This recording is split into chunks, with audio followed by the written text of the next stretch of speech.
Kelompok Hizbullah Lebanon telah memperoleh rudal anti kapal canggih buatan Rusia. Ini memberi kelompok itu sarana untuk mewujudkan ancaman terselubung pemimpinnya terhadap kapal perang Amerika Serikat, AS, dan menggarisbawahi risiko besar perang regional. Hal itu diungkap sumber-sumber yang mengetahui persenjataan kelompok tersebut. Pemimpin Hizbullah Sayyid Hasan Nasrallah pekan lalu memperingatkan Washington bahwa kelompoknya mempunyai rencana untuk kapal-kapal AS yang dikerahkan ke Mediterania sejak perang Israel-Hamas pecah bulan lalu, sehingga mengguncang Timur Tengah secara lebih luas. Dua sumber di Lebanon yang mengetahui persenjataan kelompok yang didukung Iran tersebut mengatakan rudal-rudal anti kapal yang dimaksud, termasuk rudal Yahon buatan Rusia dengan jangkauan 300 km, 186 mil. Laporan media dan analis selama bertahun-tahun mengindikasikan bahwa Hizbullah memperoleh rudal Yahon dari Suriah setelah pasukan milisi tersebut dikerahkan di sana lebih dari 1 dekade lalu untuk membantu Presiden Bashar al-Assad berperang dalam perang saudara. Hizbullah tidak pernah mengonfirmasi kepemilikan senjata tersebut. Kantor media Hizbullah tidak segera memberikan tanggapan ketika dihubungi untuk memberikan komentar mengenai laporan ini. Washington mengatakan pengerahan angkatan lautnya di Mediterania, yang terdiri dari 2 kapal induk dan kapal pendukungnya, bertujuan untuk mencegah konflik menyebar dengan menghalangi Iran, yang mendukung kelompok-kelompok termasuk Hamas, Hizbullah, dan Jihad Islam Palestina. Hizbullah menganggap kapal-kapal perang AS sebagai ancaman langsung karena kemampuan mereka untuk menyerang kelompok tersebut dan sekutunya.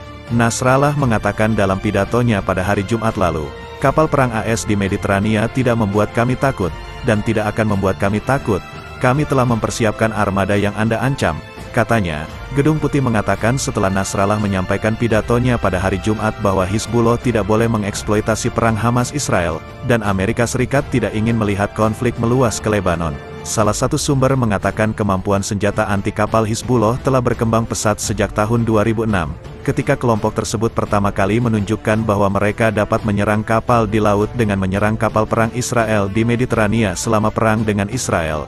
Ada Yahon, dan tentunya ada hal lain selain itu, kata sumber itu tanpa menjelaskan lebih lanjut. Sumber tersebut menambahkan bahwa penggunaan senjata ini oleh Hizbullah terhadap kapal perang musuh akan mengindikasikan konflik telah meningkat menjadi perang regional yang besar.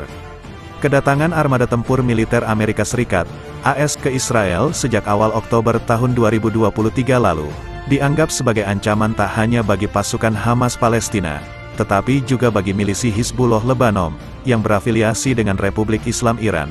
Seperti yang diketahui, Angkatan Laut Amerika Serikat, US Navy, menggerakkan kapal induk terbesar di dunia, USS Gerald R. Ford, CVN-78, beserta ribuan tentara ke Israel. Tak hanya itu, akhir pekan lalu militer Amerika Serikat juga mengonfirmasi kedatangan kapal selam nuklir kelas Ohio yang sudah tiba di perairan Timur Tengah, dengan lokasi yang dirahasiakan. Pergerakan armada tempur ke Timur Tengah diklaim Amerika sebagai pencegah meluasnya konflik yang terjadi wilayah Gaza, Palestina. Sasaran AS adalah memotong dukungan Iran terhadap Hamas, Hizbullah dan Jihad Islam Palestina, PIJ. Hal itulah yang kemudian membuat para Hizbullah murka. Tak hanya dibuat geram dengan aksi genosida militer Israel terhadap sipil Palestina, Hizbullah menganggap kehadiran AS sebagai ancaman. Dalam pidatonya pekan lalu, Sekretaris Jenderal Hizbullah, Hasan Nasrallah, mengancam akan menghancurkan kapal induk Amerika berikut armadanya.